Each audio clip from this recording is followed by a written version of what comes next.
The carriage was already moving when he came through the door, and for the length of one breath, he believed he could still catch it. He took the steps 2 at a time, the great oak door swinging behind him into the empty hall, his hand stretched toward the lacquered black panel that was carrying away everything he had not known he possessed. "Stop," he said, and then he said it again, louder, in a voice that had ordered fleets of footmen and silenced rooms of grown men, and the coachman did not turn his head. The wheels turned, the gravel hissed. A small rag bear lay in the wet near the lower step, one ear bent into the mud, and he did not see it yet, because he was still looking at the window of the carriage, where a woman with his child at her breast was looking back at him as if from across a river too wide to cross. She did not weep. She did not speak. She only looked, and in that looking, he saw the whole of his absence rendered without a single word, and he understood, with a clarity he would later try to dull with brandy, and could not, that he had come home a season too late. The horses found their rhythm. The carriage cleared the gates. The drive emptied of all sound but his own breathing, and the small, indifferent patter of late rain on stone. Behind him, on the upper step, a second woman stood in pale silk, her hand resting lightly on the doorframe as if she had only come out to see what the noise was about, and her face, when at last he turned to it, was the face of someone watching the conclusion of a story she had been told the ending of many weeks before. He had been away 112 days. He had counted them on the road back, idly, the way a man counts mileposts to pass the time.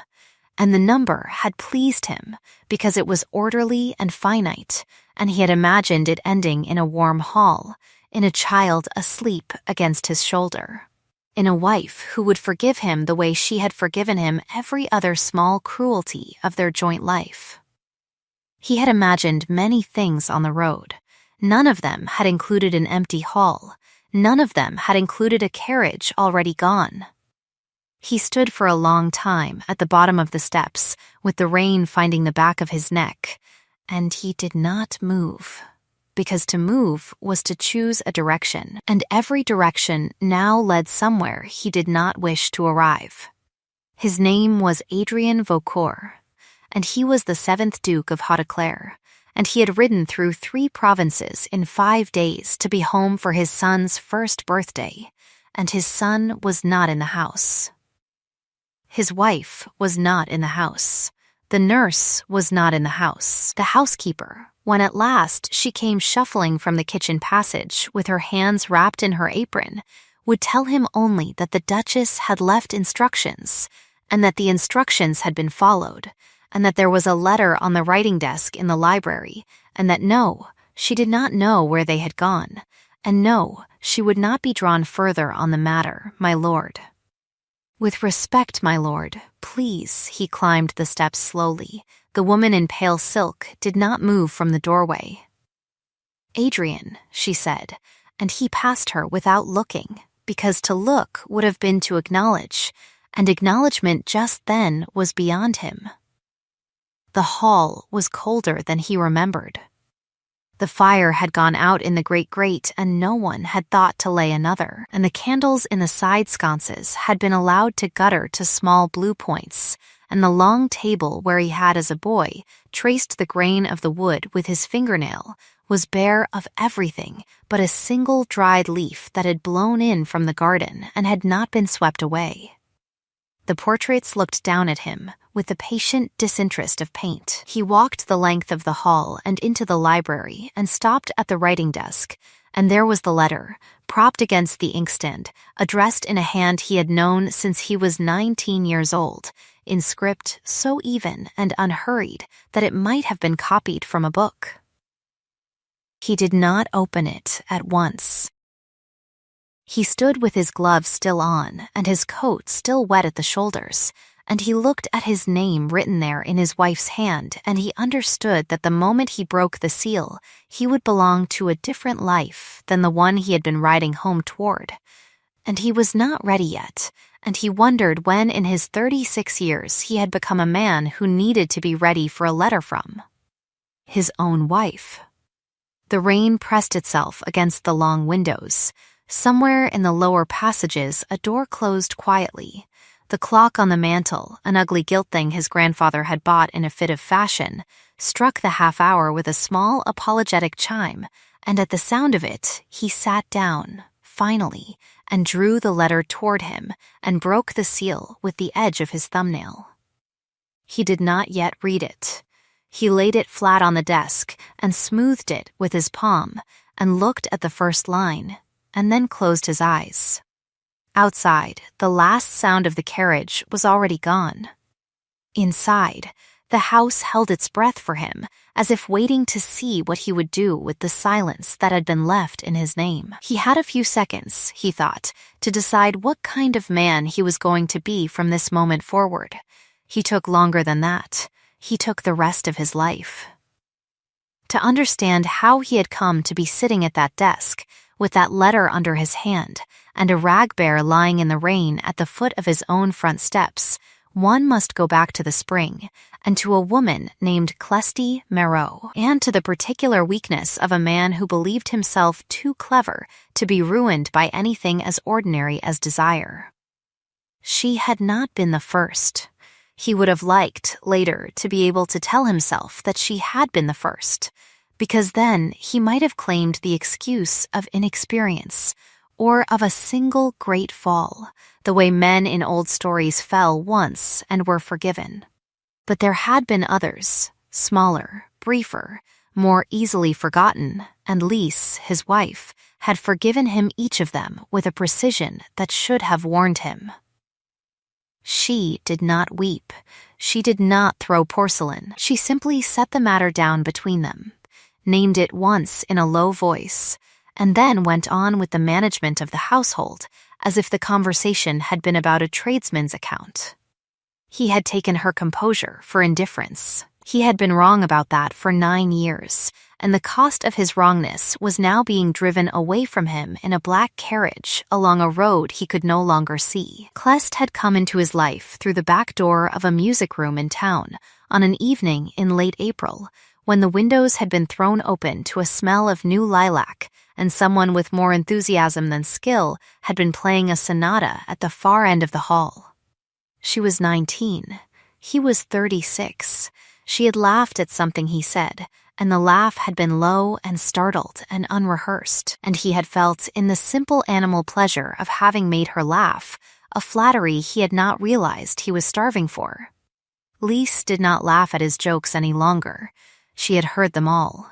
She listened politely, and sometimes she smiled, and sometimes she said, "Yes, my dear, that is very droll," in the tone of a woman handing a sweet to a child who has been good. He had not minded, he thought. He had not noticed. He noticed now.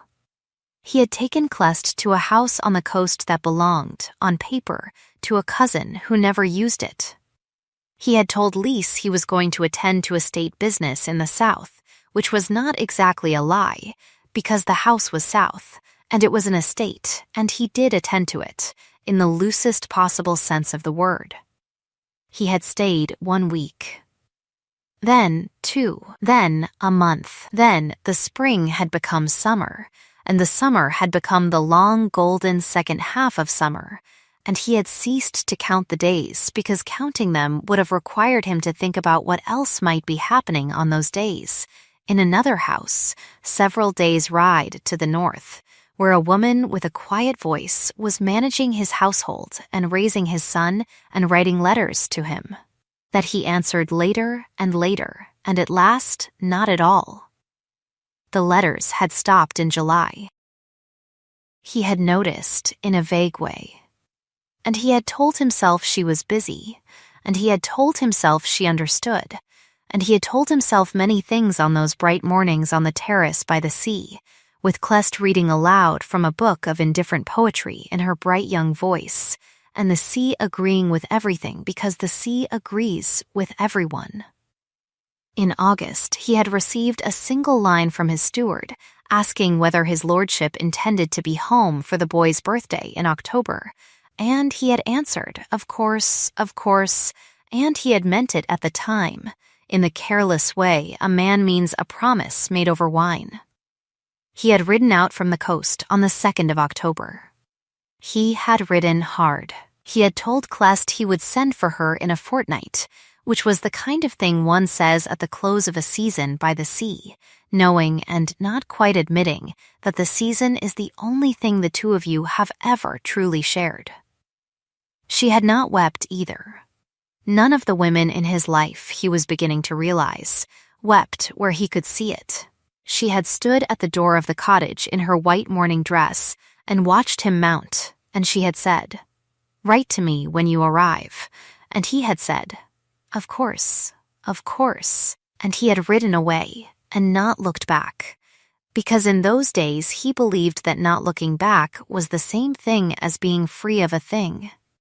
He had reached home at dusk on the 7th day. He had handed his horse to a boy he did not recognize. He had taken the steps 2 at a time, and the carriage had been already moving. He understood now, sitting at the desk with the unread letter under his hand, that the timing had not been an accident. She had heard the hooves on the avenue. She had given the order. She had carried the child herself down the great staircase he had run up as a boy, and out through the door he had just come through, and she had been gone before he could so much as call her name. She had not run from him. That was the part he could not yet face. She had simply walked. The carriage had been ready in the yard for hours, perhaps for days. The trunks had been packed before he had crossed the river. The household had known. The household had said nothing, because she had instructed them to say nothing, and they had loved her enough, or feared her enough, or pitied her enough to obey. He opened his eyes and read the letter at last. It was short. It was not unkind.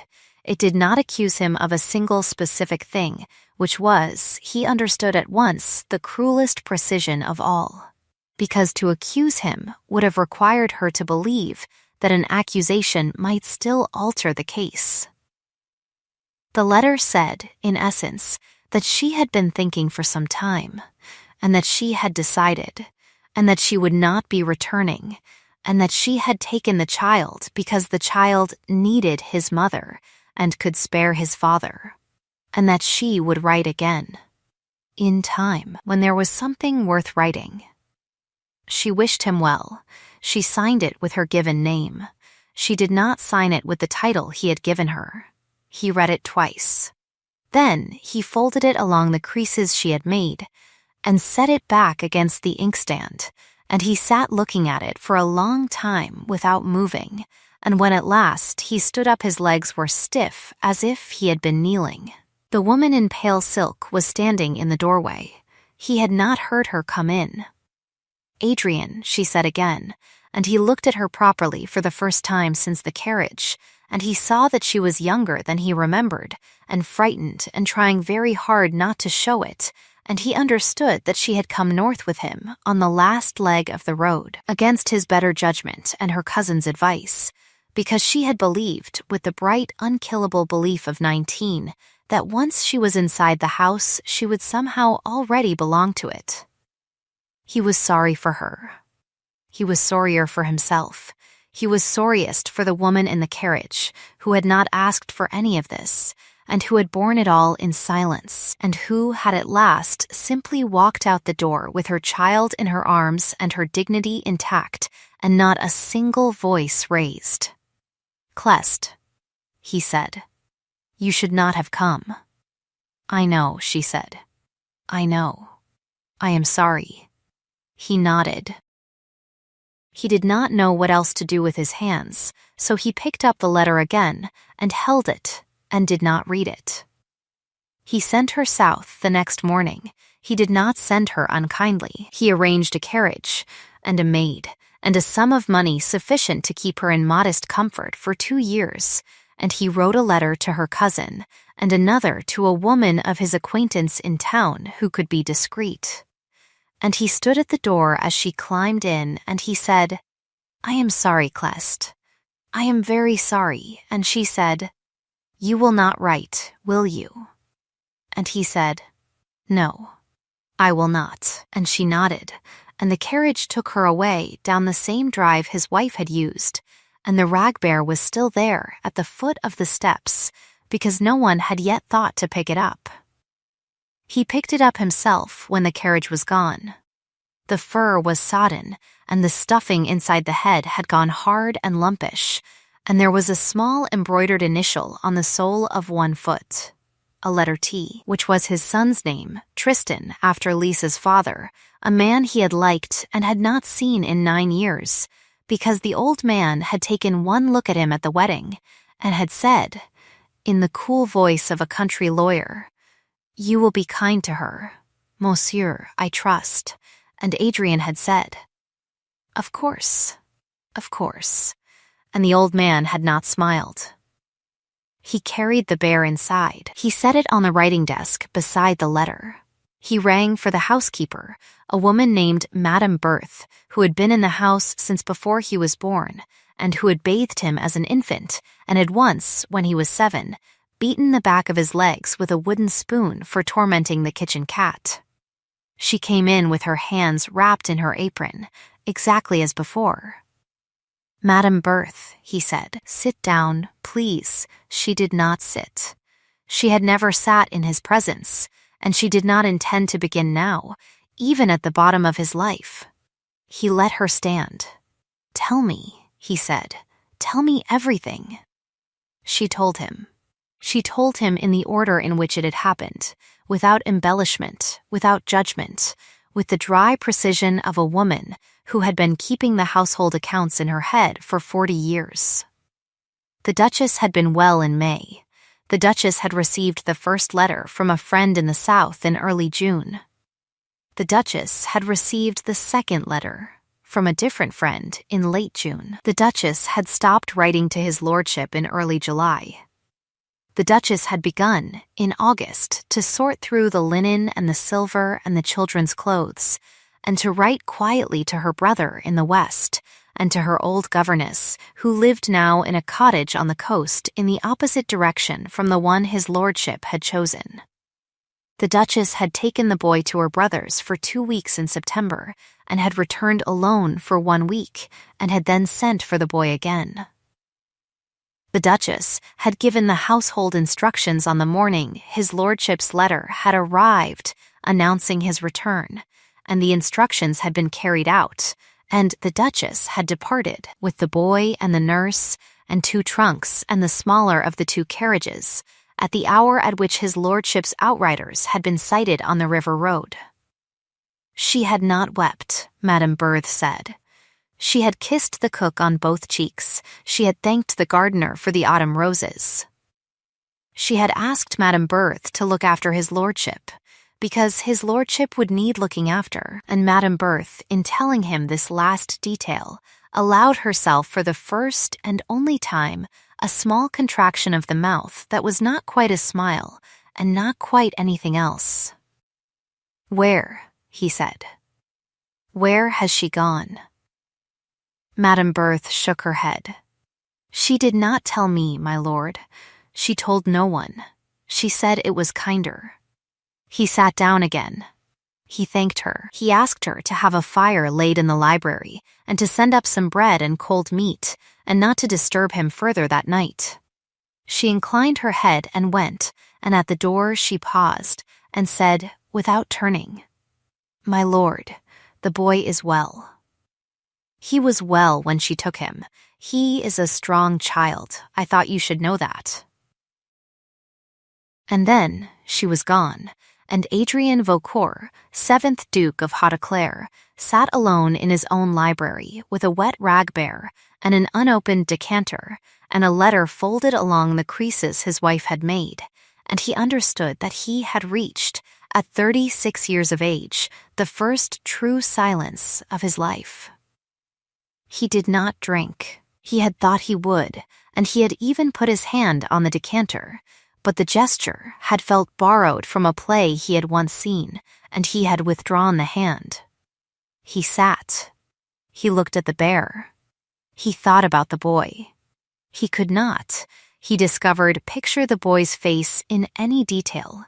He could picture the weight of him at 6 months, the warm, small heaviness against his shoulder, one Sunday morning when Lies had laid him there and gone to fetch something, and he could picture the smell of the top of his head, which had been like warm bread and something else, something only that child had smelled of, and which he had not bothered at the time to memorize. He had not memorized any of it. He had assumed, with the easy assumption of a man whose life had always replenished itself, that there would be more Sundays, more mornings, more small warm weights against his shoulder. He had assumed wrong. He stayed in the library until the candles were stubs. He slept eventually in the chair, with the bear on the desk and the letter under his hand, and when he woke it was the gray hour before dawn, and the rain had stopped, and somewhere in the upper passages a maid was singing, very quietly, the kind of song women sing when they think no one is listening, and the sound of it nearly undid him, because it was the first ordinary human sound he had heard in his own house since he had come home. He began the search the next morning. He began it badly. He sent riders in 4 directions, with instructions to ask at every posting inn within 3 days' ride, and he wrote letters to his wife's brother and to her old governess, and to the 2 friends in the south whose letters had, he now understood, been the beginning of his unmaking, and he received in reply, over the course of the following fortnight, a sequence of polite, brief, exquisitely uninformative notes. Her brother regretted that he could give no useful direction. The governess regretted that her health permitted no correspondence at this time. The friends in the South wrote at greater length and with more warmth, and said exactly nothing.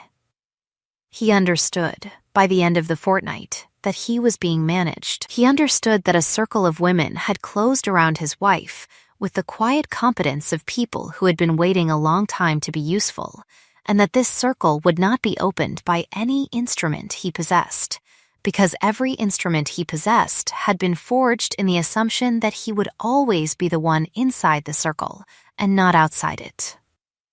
He stopped sending riders. He stopped writing letters. He sat down in the library on the 18th day after her departure, and he made a different kind of list.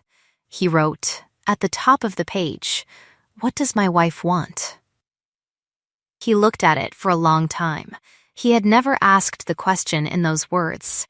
He had asked, often, "What does my wife need?" by which he had meant, "What must I provide in order to discharge my duty and be left in peace?" He had asked, more rarely, "What does my wife think?" by which he had meant, "What is her opinion of this matter on which I have already decided?" He had not, he realized, ever asked what she wanted, because he had assumed that what she wanted was what she had, which was him, and the house, and the boy, and the orderly procession of seasons in a life he had chosen for both of them. He wrote, beneath the question, "I do not know." He wrote, beneath that, "Find out." It was a poor list. It was the best he had ever made. He began with the household. He asked Madame Berthe over the course of several evenings what the Duchess had read, what she had spoken of, what she had laughed at, what she had wept at when she thought herself alone. Madame Berthe answered slowly, weighing each answer, and he listened without interrupting, which was, he understood, the first new skill he had acquired in a decade. The Duchess had read, mostly, history, and a little poetry, and the lives of saints, which had surprised him because Lies had never struck him as devout. The Duchess had spoken, with the gardener, of a particular variety of pear that had not borne fruit in 3 years, and which she believed could be coaxed back with patience. The Duchess had laughed, once, at a story the cook had told about a goose that had escaped the kitchen and had cornered a bishop in the rose garden. The Duchess had wept, Madame Berthe said, on the morning after the first letter from the South, and she had wept in the linen closet, where she had believed no one would hear her, and she had wept very quietly, and for a very short time, and she had then washed her face in cold water, and gone down to breakfast and asked the cook whether the eggs were fresh. He wrote it all down. He wrote down the pear tree, and the goose, and the linen closet, and the cold water, and the question about the eggs. He wrote it all down, and he looked at it, and he understood that he had been married for 9 years to a woman he had never once observed, and that the observing now would have to be done at a distance and through other people, and against the resistance of a great many women who had decided, correctly, that he had not earned the right to observe her directly. He kept writing. He found in her sitting room a small ledger in her hand in which she had recorded, for years, the small charities of the estate: 3 loaves to the widow at the mill in January of a year he had spent in town, 6 yards of flannel to the wheelwright's daughter in March of a year he had spent at the races, a doctor's fee paid quietly to the family of a tenant who had broken his leg in June of a year he had spent in the South. There were hundreds of entries. He had signed none of them. He had not known any of them existed. He had believed, vaguely, that his estate was charitable because he was charitable, and he understood now that his estate had been charitable because she was, and that the goodness of his name in the country around had been built, day by day, in small loaves and yards of flannel and quiet doctor's fees, by a woman who had not bothered to tell him because she had understood that he would not have cared. He went out on the 23rd day and he walked the estate. He had not walked it on foot in years. He walked to the mill and he sat for an hour with the widow, who was 80 and nearly blind, and who told him, when she learned who he was, that his wife was a saint, my lord, a saint, and that she hoped his lordship knew it. He said that he was beginning to. He walked to the wheelwrights, and to the cottage of the man with the mended leg, and to the school at the edge of the village, where a young woman his wife had hired and paid for out of her own allowance was teaching 11 children to read.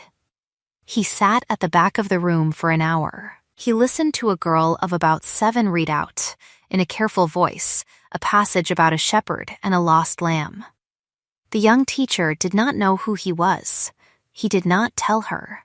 He left a sum of money with the priest on his way back, with instructions that it was to be given to the school anonymously, and the priest, who knew exactly who he was, looked at him for a long moment, and then said, quietly, "My lord, she will hear of it, even so.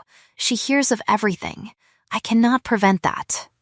Adrian said, "I do not wish to prevent it. I wish her to hear of it." The priest nodded once and put the purse away. The winter came. He did not go to town. He had been expected at 3 different houses for the season, and he sent his regrets to all of them. And the regrets were received with the kind of polite curiosity that meant they would be discussed at length over supper and forgotten by spring. He stayed at Haute Claire. He learned, for the first time in his life, how the house was run. He learned the names of the undergardeners. He learned which of the chimneys smoked when the wind was in the east.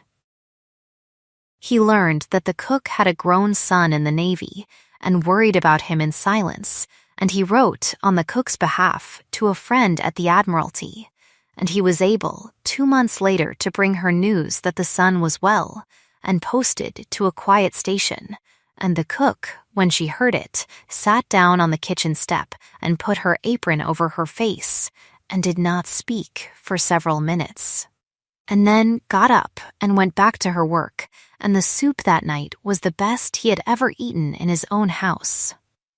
He learned, also, the pear tree.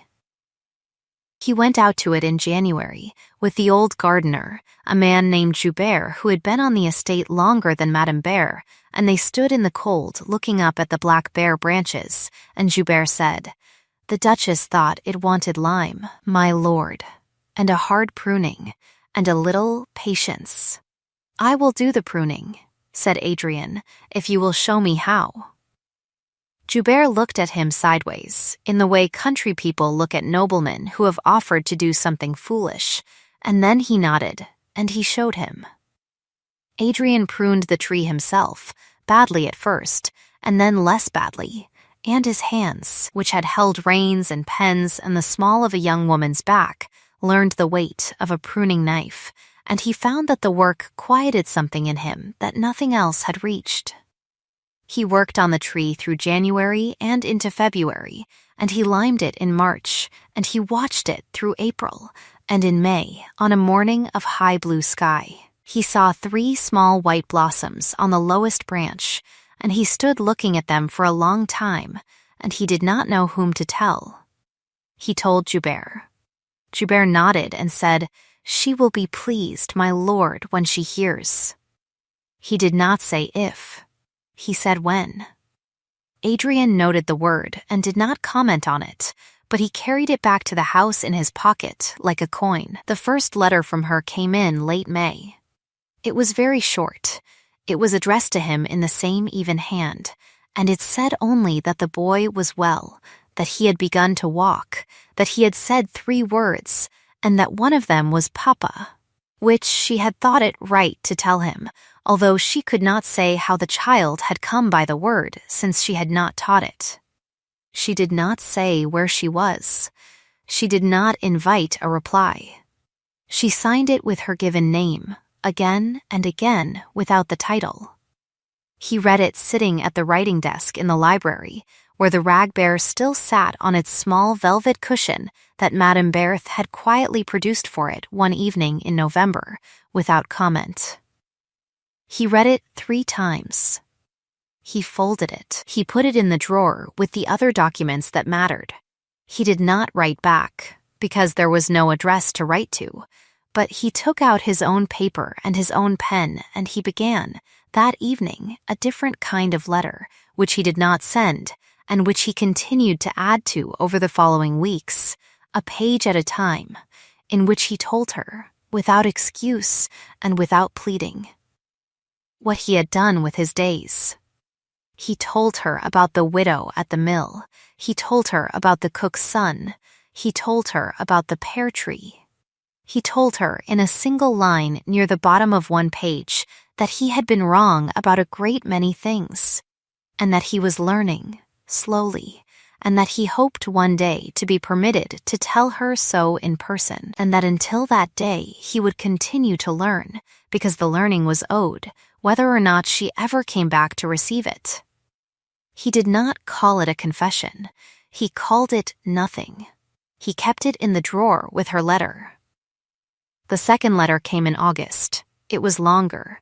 It told him that the boy had had a fever and was now recovered, and that she had been frightened, and that in her fright she had found herself thinking of him, which she wished him to know, although she did not wish him to draw any conclusion from it beyond the bare fact of it.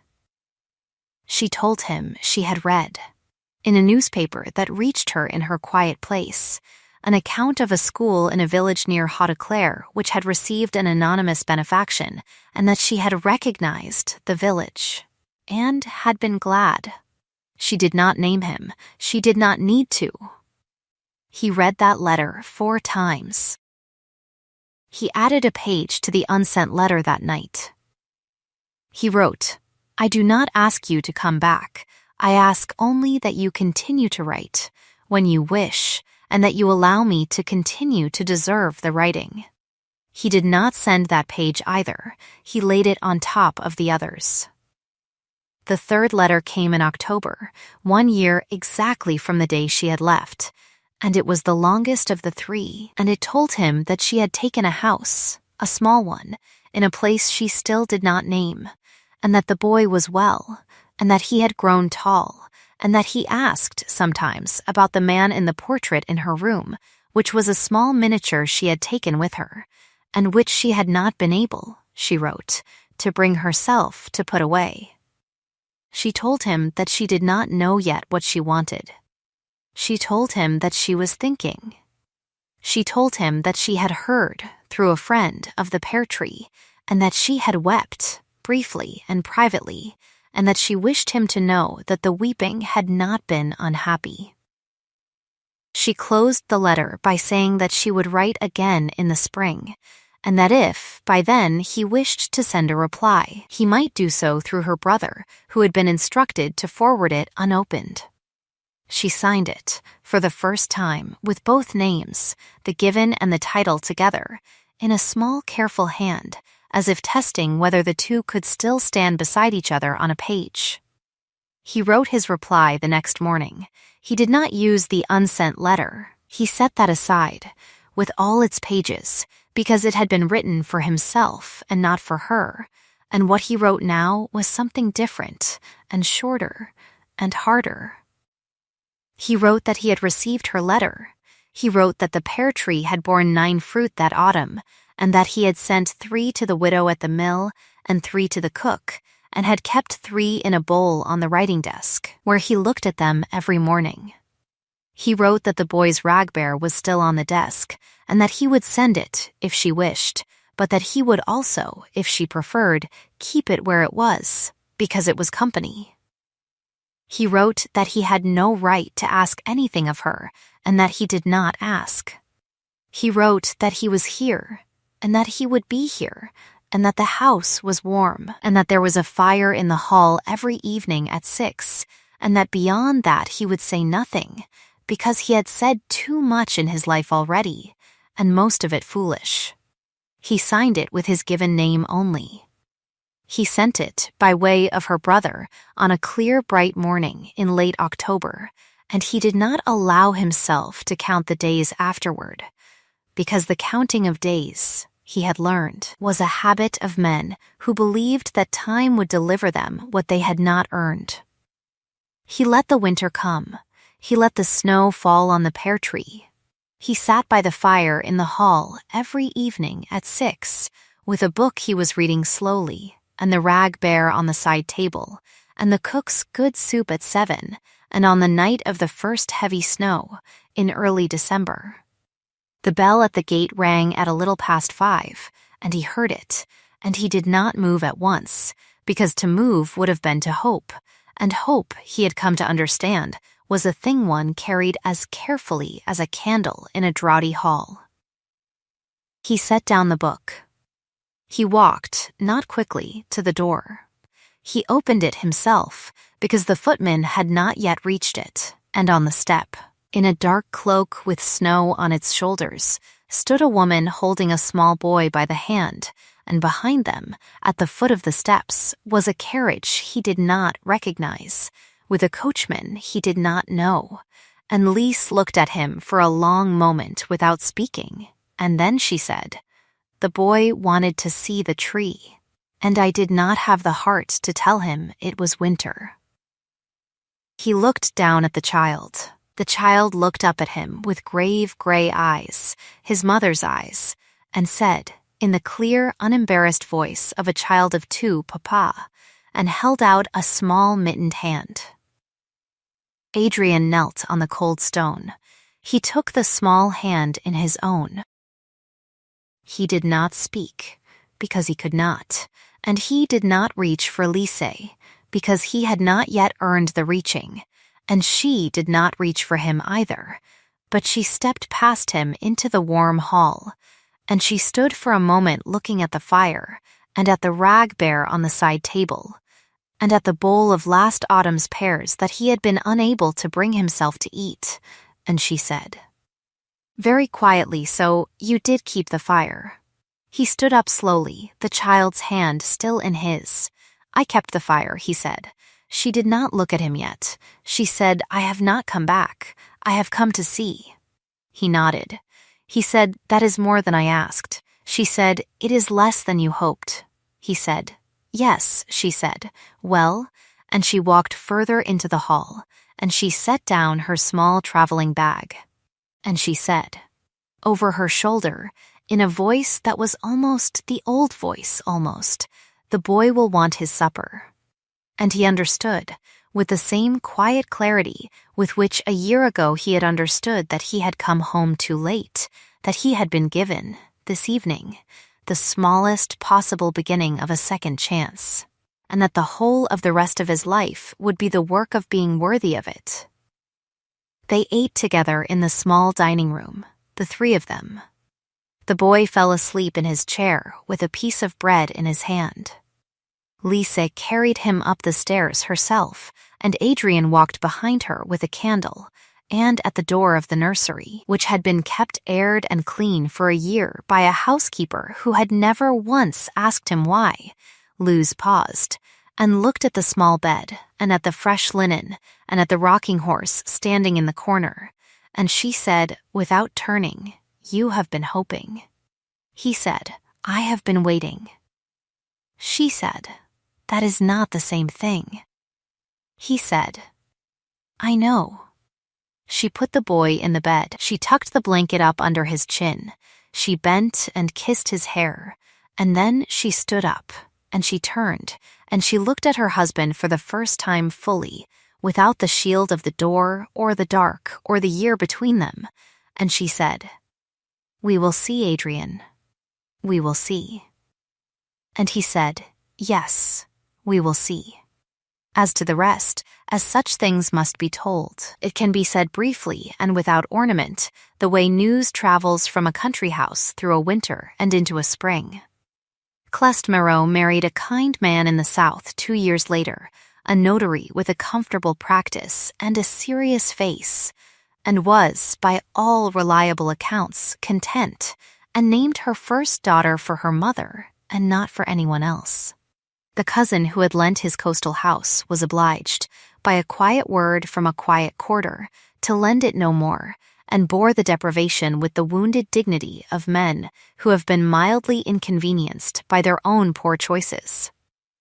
Madame Bertha lived another 11 years and died in her own bed in the room above the kitchen, with the cook holding one hand and the Duchess holding the other, and was buried in the village churchyard under a stone the Duke paid for and the Duchess chose. Joubert lived to see the pear tree bear 40 fruit in a single autumn, and pronounced the Duchess vindicated, and refused, on principle, to take credit for any of it. The boy, Tristan, grew tall, as his mother had said he would, and learned to ride at 6, and to read at 7, and to keep his own counsel at 12, which his father, watching, considered the most useful inheritance he had managed to pass on.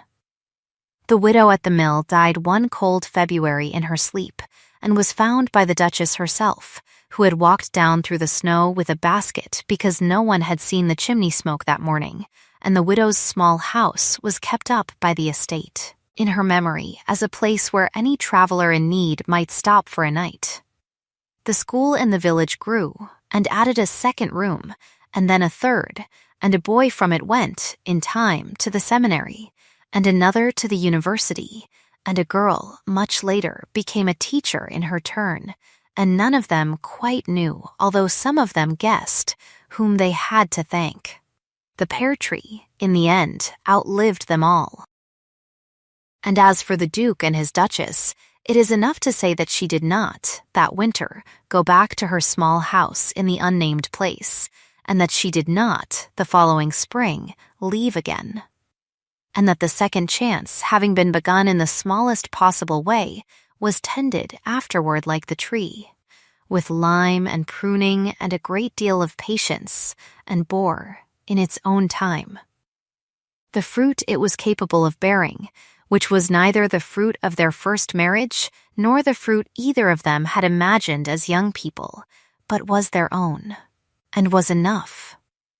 And now, you who have sat with me through this long evening, you who have leaned a little closer as the fire burned down, I will say to you what I would say to any guest at this hour. If you have ever stood at the foot of your own steps in the rain, watching something you did not know you loved being carried away from you, and understood, in that moment, that the carrying away was the beginning and not the end of the knowing, then this story has been, in some small measure, yours as well. Tell me, before you go, which moment will stay with you tonight? Was it the rag bear in the wet at the foot of the steps? Was it the linen closet, and the cold water, and the question about the eggs? Was it the 3 white blossoms on the lowest branch in May? Was it the small mittened hand held out in the snow? Whichever it was, carry it with you, and be gentle with it, and be gentle, also, with whatever in your own life is still waiting, quietly and without reproach, for you to come home and tend it.